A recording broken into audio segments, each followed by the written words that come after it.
a Derecho a tu Alcance. Soy Cristina Coronado y el día de hoy estaré con ustedes como todas las semanas conversando acerca de algunos tipos penales que quizás hemos padecido, conocemos a alguna persona que los padeció, pero no sabemos a profundidad en qué consisten. Existen tipos penales que pueden confundirnos porque por su naturaleza tienden a ser parecidos. Lo cierto es que cuando los identificamos y podemos establecer las diferencias entre uno y otro, podríamos saber cuáles son los medios de prueba que requerimos para demostrarlos y sobre todo para defendernos de cada uno de ellos. Conversaremos el día de hoy sobre delitos contra la propiedad. Esos delitos que atentan contra nuestros bienes, esas conductas desplegadas por una o más personas que van en detrimento de nuestro derecho a la propiedad. Delitos que en algunos de los casos requieren o no violencia y que sin duda están dirigidos a la afectación de nuestra economía, a todo lo que tiene que ver con el cambio en nuestras actividades propias en cuanto a lo que es el manejo de nuestros bienes. Comenzaremos hablando sobre un delito en particular que es el delito de estafa. Fíjense ustedes, el artículo 462 del Código Penal establece lo siguiente: el que con artificios o medios capaces de engañar o sorprender la buena fe de otro, induciéndole en error, procure para sí o para otro un provecho injusto con perjuicio ajeno, será penado con prisión de 1 a 5 años. Fíjense que en materia del delito de estafa es importante tener en cuenta varios aspectos. En primer lugar, que el delito puede ser cometido por cualquier sujeto. En este caso, conocemos doctrinalmente lo que se denomina el sujeto activo, que no tiene que ser un sujeto activo calificado. Puede ser cualquier individuo. Cuando el legislador dice el que, se refiere a cualquier persona. Cualquier persona que haga qué. Cualquier persona que sea capaz de utilizar medios o artificios capaces de engañar a otro. Siempre hay algo bien particular con el tema de la venta de vehículos, que es uno de los ejemplos por excelencia que se coloca, puesto que generalmente la estafa se consuma con este tipo de transacciones. Cuando hacemos la compra de un vehículo generalmente usado, estamos comprando a riesgo un bien. ¿Por qué? Bueno, porque evidentemente esa condición de que el vehículo sea usado es la que establece que el mismo pueda no estar en perfecto estado. De allí que el conocimiento previo de algún vicio oculto, de algún daño que pueda tener este bien, es lo que podría marcar la diferencia entre una posible estafa o no. Recordemos que cuando compramos un vehículo en estas condiciones, estamos haciéndolo a riesgo de saber que, como toda máquina, en cualquier momento puede presentar un desperfecto. Pero ¿qué ocurre en aquellos casos en los cuales el vendedor, a sabiendas de que la falla es tan grave que se le puede presentar incluso el día de mañana o a pocos días de haber entregado la cantidad de dinero producto de esa venta y no se lo dice? ¿Se considera esto como una especie de artificio, de una especie de engaño? Ocultar y cambiar la realidad es lo mismo que engañar. Lo cierto es que a los efectos doctrinarios, esa intención de ocultar la información vital que todos deberíamos conocer acerca de la transacción que estamos haciendo, constituye lo que es el delito de estafa. Imagínense que aquella información que no le están dando sobre el bien es de tal importancia que si usted la supiera, usted no lleva a cabo la negociación. Esto es lo que se utiliza para determinar si ciertamente había un vicio en el consentimiento o no, porque si usted habría sabido que, por ejemplo, el vehículo tiene un problema grave con el motor o con la caja, entonces usted no habría hecho la transacción o habría establecido condiciones diferentes para su pago, por decir un ejemplo. Así las cosas, entonces tenemos que ese artificio o ese ardid de ocultar o de engañar debe ser tal que de usted conocerlo no habría llevado a cabo la negociación. Igual ocurre, por ejemplo, en materia inmobiliaria, cuando usted compra un bien inmueble en donde le dicen te lo podemos firmar pero a través de un documento privado porque resulta que esto viene de una herencia y entonces los hermanos están en otras partes cuando lo que en realidad está ocurriendo es que no se ha hecho todo lo que tiene que ver al proceso sucesoral, no se ha dividido toda esa partición como tal y no se ha establecido incluso la voluntad de todos los coherederos sobre vender ese inmueble. Por esta razón, entonces imagínese en qué se encontraría usted de tener conocimiento de esa circunstancia y si usted habría llevado a cabo esa negociación. Así las cosas, entonces considerar el engañar, el atentar contra esa voluntad del otro, ocultando aquellos datos que sin duda alguna lo harían cambiar de opinión, es lo que el legislador considera como ese artificio capaz de engañar. Ahora bien, implica entonces que la estafa te haga inducirte en un error, es decir, que lo que hiciste no lo habrías hecho de haberlo conocido. Pero ese error, ¿qué debe significar a los efectos de lo que es el delito como tal para considerarse establecido como uno de ellos? El que este error te genere un perjuicio económico. Si volvemos con el ejemplo del carro, entonces el haber hecho esta transacción evidentemente te va a afectar desde el punto de vista económico por aquello que implica que vas a tener que hacer una inversión mayor para poder subsanar esos vicios ocultos que tenía el vehículo y que te fueron, precisamente, como bien lo señala la frase, ocultados de manera intencional. No es lo mismo que una persona haya hecho una revisión a un vehículo con un mecánico al momento de comprarlo y el mecánico de buena fe, que preferiblemente debería ser un mecánico que busque el comprador, indica que aparentemente todo está bien y efectivamente se haga la transacción, a que sea el propio vendedor el que le presente otro mecánico que a su vez sería cómplice de la estafa y le establezca que todo está en perfecto estado con este bien. Así es en donde nos damos cuenta que podríamos ser engañados en nuestra buena fe y esto repercutiría en un delito y en una afectación a nuestro patrimonio. Si estamos en presencia de esas circunstancias, entonces estaríamos en presencia del delito de estafa y lo que debemos hacer allí es formular la denuncia correspondiente en aras de que se aperture la averiguación y se constate tanto la existencia de ese vicio oculto como el que no fue manifestado por parte del vendedor y se considere la factibilidad de un resarcimiento del cual vamos a hablar al final de este programa, puesto que desde mi perspectiva jurídica, todos aquellos delitos cometidos en contra de la propiedad de una persona deberían dar lugar a un acuerdo reparatorio y a un resarcimiento desde el punto de vista pecuniario, más allá que con la privación de libertad de un individuo. Sin embargo, ocurre que en la mayoría de los casos las personas no tienen cómo responder económicamente por esas conductas y por esa razón es que el legislador establece penas restrictivas de libertad. En el caso de la estafa, como bien lo señalamos, puede ser una pena de prisión de 1 a 5 años. No se vayan porque al regreso conversaremos sobre otro de los delitos cometidos en contra de la propiedad de las personas y cómo poder identificarlos y también diferenciarlos de los demás. Ya volvemos.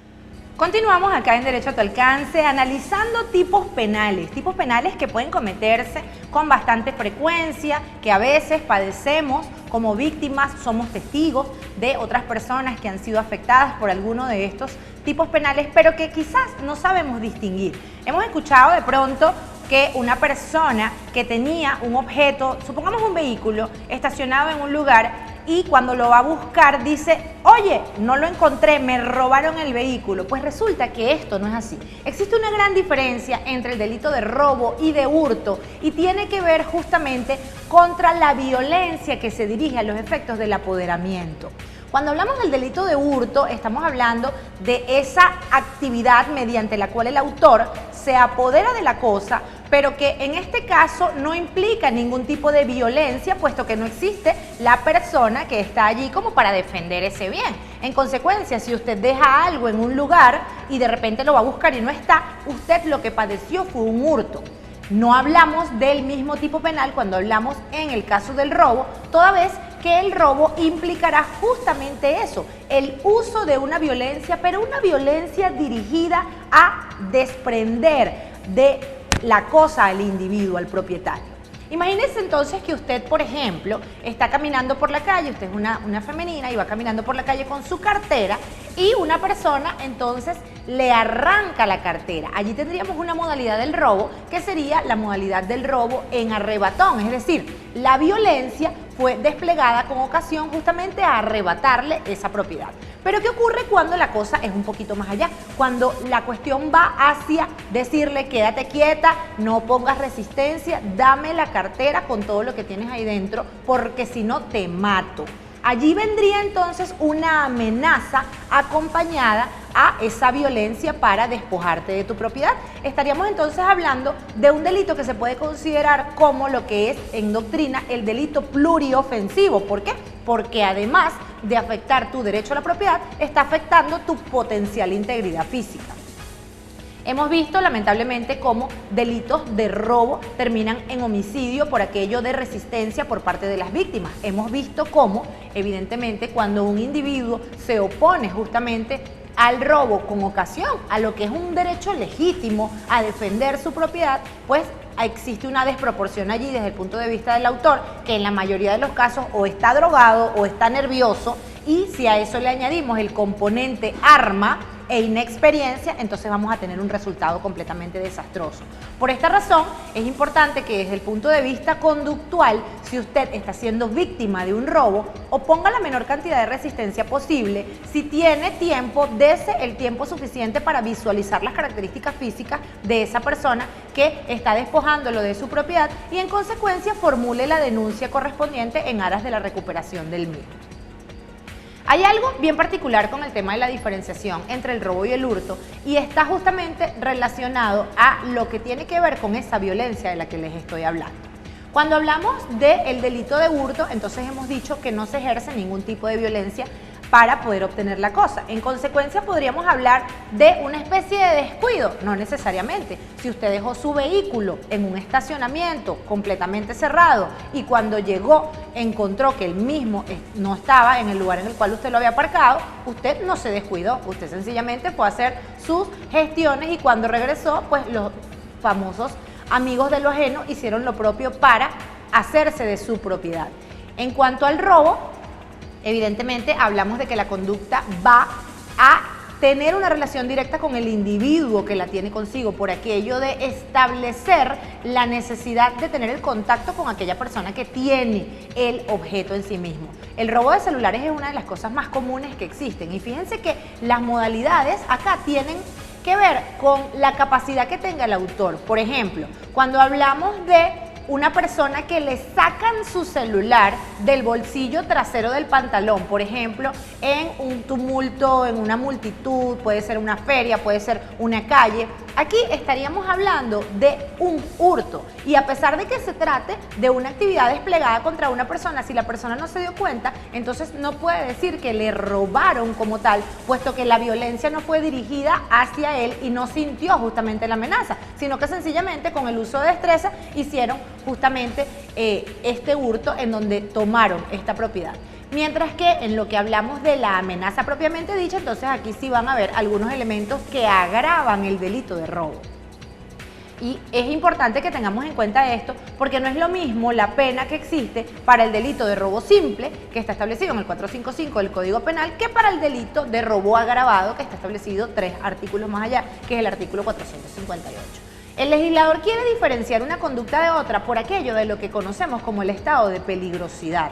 No es lo mismo una persona que prefiera que usted no le esté viendo para hacerse de su propiedad y hurtarla, a que una persona que tenga la valentía de despojarlo de aquello que le pertenece. ¿Por qué? Porque no tiene ningún reparo en acercarse a usted, en que usted lo vea, en que usted escuche su tono de voz, en que usted pueda diferenciar incluso o reconocer alguna de sus características propias y de esta manera entonces amenazarle y, ¿por qué no?, en algunos casos hasta utilizar algún objeto, algún arma o algún objeto que pueda simular ser un arma con la intención de ganar justamente esa inquietud en usted, en tratar de amedrentarlo bajo la creencia de que usted está siendo vulnerable a un ataque mayor que perder su propiedad. Aquí hablamos entonces de lo que se conoce como el estado de peligrosidad y esto a los efectos del derecho, a los efectos de lo que es el análisis del legislador, debe ser atendido en aras de constatar ese estado de peligrosidad.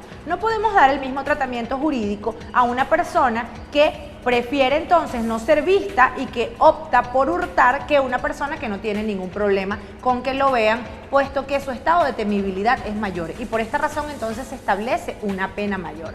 ¿Qué otras cosas agravan el delito de robo? Ejecutarlo con armas, bien sean armas blancas o armas de fuego, ejecutarlo de noche, ejecutarlo en un poblado despojado. También ejecutarlo con escalamiento. ¿Qué significa esto? Que la persona se monte en una pared, entre por una ventana. Hacerlo con el uso de niños y adolescentes. Existen personas que con la intención de poder entrar a una vivienda, por lo estrecho que pueden ser quizás algunas ventanas o algunas áreas de acceso, utilizan niños para que estos entren a la vivienda y accedan justamente a lo que son las cerraduras. Esto implicará, cómo no, un agravante en la conducta y que a todas luces debe ser exacerbado al momento de hacer lo que conocemos los abogados como cálculo dosimétrico, que no es más que la suma entre los extremos de la ley en cuanto a la pena que se comporta por el legislador para poder establecer todos y cada uno de esos agravantes. Al regreso vamos a hablar acerca de la forma en la cual se investigan este tipo de delitos y cuáles son los medios de prueba que deben ofrecerse en aras de su demostración. Ya volvemos.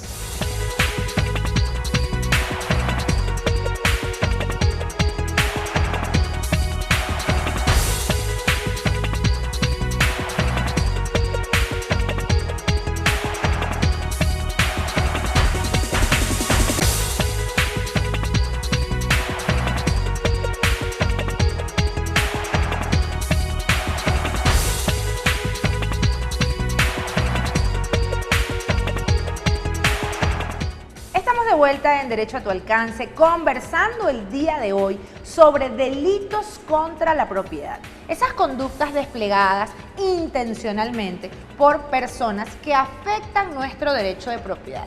¿Y por qué hago tanto énfasis en esto de la intención? Fíjense que en materia de delitos contra la propiedad, rara vez los abogados hablamos de hechos culposos, es decir, esas conductas que son desplegadas sin intención pero que ocasionan un resultado. Por ejemplo, delitos culposos vendrían a ser aquellos por los cuales el resultado de una actividad transformó negativamente a una persona, pero que no tienen que ver con la intención de un individuo. Un delito culposo podría ser entonces el tener un accidente de tránsito. De allí que usted no salió de su casa con intención de pronto de atropellar a alguien o de chocar con alguien o de dañar la propiedad de alguien con su vehículo, sino que fue algo que ocurrió desde el punto de vista fortuito, bien sea por alguna negligencia en su conducción, impericia o quizás, por qué no decirlo, por algún daño, algún desperfecto en el vehículo. Esto implicaría entonces que desde el punto de vista conductual no existe una intencionalidad de daño y aplica perfectamente entonces la modalidad culposa porque no hay dolo, no hay intención. Pero ¿qué ocurre con los delitos de estafa, de hurto, de robo, en donde sin duda una persona de repente no se despertó y un buen día tenía en su poder algo que no le pertenecía? ¿Qué ocurre entonces con aquellos individuos que de repente se acercaron a otro y le amenazaron y le indicaron que si no hacía lo que ellos le ordenaban y le entregaba lo que ellos indicaban, entonces iba a padecer un daño mayor? Esto podríamos decir que fue un hecho que de pronto no puede atribuirse a su culpa o no. Fíjense que ocurren elementos bien interesantes en cuanto a la intencionalidad y en algunos casos se han puesto de manifiesto situaciones extorsivas que hacen que una persona cometa una conducta. Y explico un poco más esto. Imagínense que a ustedes le tienen un familiar secuestrado y la persona que le tiene este familiar secuestrado le ordena que usted ejecute un delito en aras de lograr la liberación de su familiar. En consecuencia, entonces, su intencionalidad estaría manipulada. ¿Por qué? Precisamente por esta acción tendente a recuperar y genuina a recuperar la libertad de ese familiar que le tienen privado de libertad. Pero ¿qué ocurre desde el punto de vista de su persona hacia el individuo al cual usted está ejecutando? En este caso, imaginemos el hurto o el robo o la estafa. ¿Tiene conocimiento esa persona de esa situación de secuestro? No. ¿Tiene culpa esa persona de esa situación? No. ¿Puede evitar esa persona esa conducta? No. Y usted dirá, pero es que yo tampoco puedo hacerlo porque yo estoy conminado, porque si no hay un mal mayor. Ya esto tendría que ser objeto de una investigación en aras de comprobar hasta qué punto su intención estuvo o no manipulada. Pero en el caso de esas personas que no están pasando por una circunstancia como esa, sino que más bien están ejecutando esa acción deliberada que pensaron y que planearon y que sencillamente están decidiendo accionar en aras de aumentar su patrimonio de la manera más rápida, más expedita y por supuesto desde el punto de vista constitucional y legal de la manera contraria, violando entonces todos los preceptos que establece nuestro marco jurídico. Bueno, es allí en donde hablamos de intención. La intencionalidad entonces va a ser uno de los elementos componentes de los delitos contra la propiedad, porque el autor debe tener la intención de hacer el daño. Si yo estafo a alguien, no lo hago sin saber lo que estoy haciendo. Yo debo estar engañando a una persona con plena convicción de que lo que le estoy diciendo es falso. De allí que, en el caso de los vendedores de vehículos, ocurra mucho que se libran de la responsabilidad por establecer que son intermediarios. Por ejemplo, el vehículo corresponde en título al señor Pedro y resulta que quien a usted se lo vende es el señor Jesús.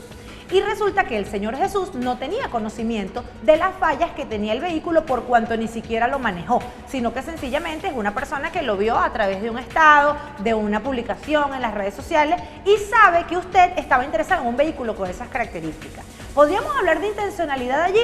Pues la verdad no, por aquello de que la intencionalidad es un acto volitivo y un acto cognoscitivo, es decir, yo conozco la realidad de lo que está ocurriendo y me involucro en todo lo que tiene que ver con el delito.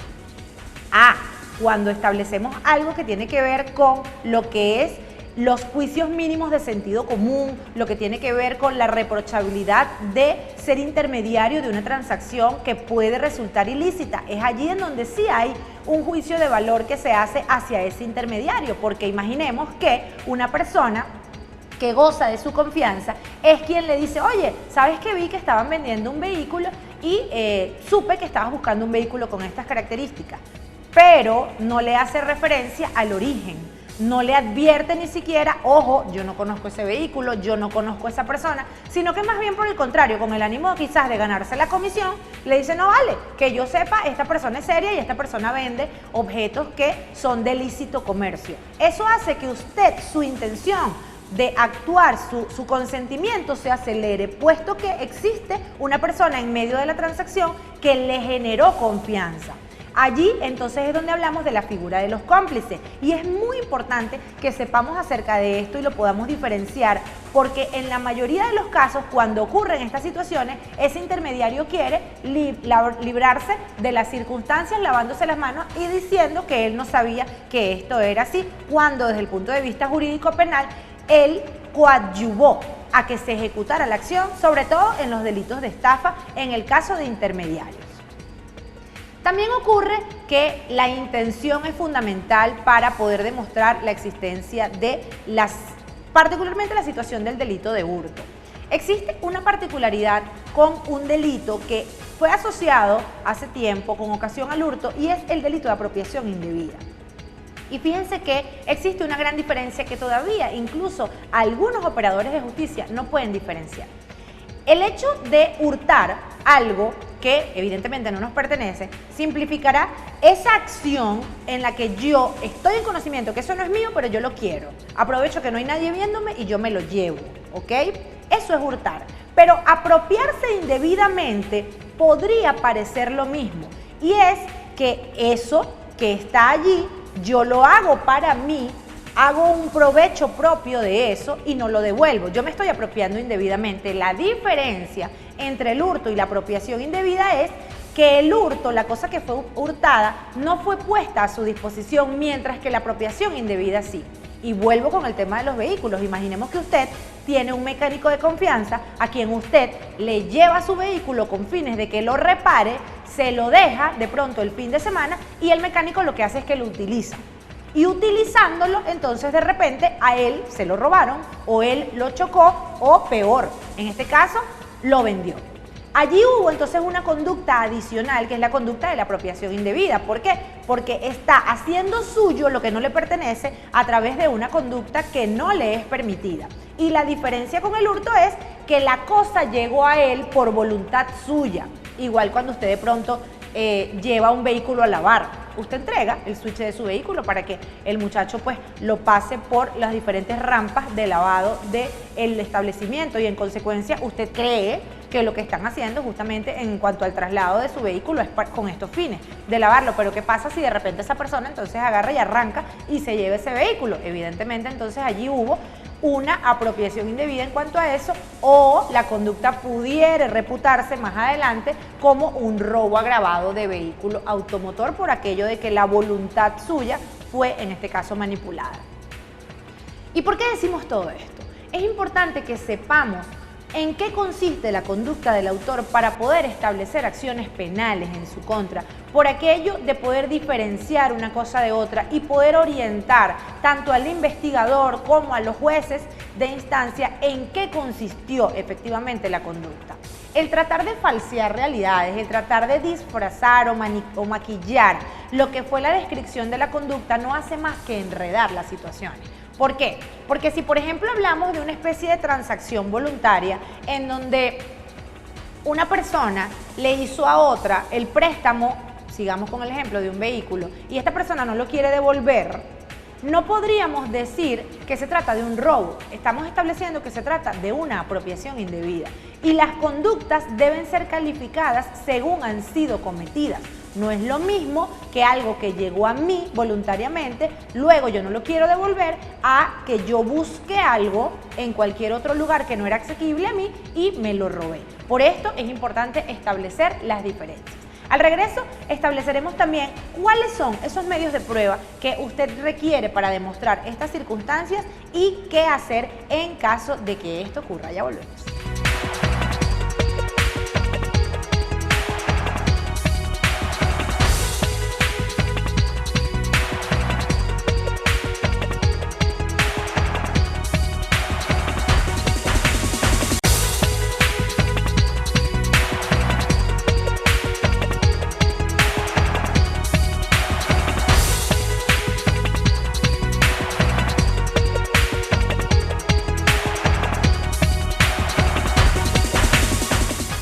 Estamos llegando al final de nuestra edición del día de hoy, pero antes de que se me vayan, les voy a decir todo lo que tienen que hacer para demostrar que han sido víctimas de alguno de estos delitos y, evidentemente, las formas procesales, los mecanismos que usted puede emplear en aras de su persecución. Si hablamos del delito de estafa, usted debe demostrar que la cosa le fue quitada, o en este caso el vicio de consentimiento ocurrió a través de un engaño. ¿Y cómo hacemos eso? En primer lugar, demostramos la existencia del perjuicio patrimonial. El perjuicio patrimonial se puede ver reflejado con pérdida de dinero, inversión, con la existencia de un bien, de pronto si seguimos con el ejemplo del vehículo, con ese vehículo que está completamente dañado, pero debe ser demostrado. Jurídicamente hablando no puede sencillamente ser alegado, debe ser algo que se demuestre y que sea sujeto o susceptible de hacer una experticia de reconocimiento, bien sea una experticia de reconocimiento legal en el caso de que se trate de un bien mueble o una experticia de avalúo prudencial en el caso de que se trate de un bien que no se encuentra con usted aprehensible en ese momento, y también una experticia contable desde el punto de vista forense en aras de calcular ese avalúo, ese patrimonio que fue afectado allí. Una vez que demostramos entonces la existencia del bien, la existencia de ese patrimonio y de ese perjuicio económico, también debemos demostrar en los delitos de estafa el engaño. Y si hay algo que es difícil desde el punto de vista jurídico penal, es entrar en la mente de un criminal para poder demostrar que esa persona sabía lo que estaba haciendo y tenía intención de hacerlo. Pero el que sea difícil no significa que sea imposible. Todo dependerá de la pericia, tanto del investigador, del fiscal, como del abogado, y a veces yo siempre digo que de usted mismo como víctima, porque en algunos casos ustedes como víctimas proporcionan una información tan vital que es fundamental y que ayuda a unir todas las piezas de ese rompecabezas y a demostrar la pretensión que tenemos. Hablar de intencionalidad y hablar de engaños o ardides que se ejecutan con el ánimo de poder hacer que tú caigas o manipular tu intención es algo que en el punto de vista del derecho debe demostrarse y debe demostrarse con mucho tino. Jurídicamente hablando, existirá o tendrá valor probatorio todos aquellos mensajes que le han enviado en donde le describen la legitimidad o la licitud de la transacción. Marketplace es una de las plataformas más comunes para llevar a cabo transacción en materia de vehículos y a través de la plataforma de Facebook existen mensajes que quedan allí grabados, que tienen una traza electrónica. Entonces, cuando las personas comienzan a hablar y se indican pues acerca de estoy interesado en su vehículo, la persona aún está disponible, de una vez comienza ese enlace, ¿no?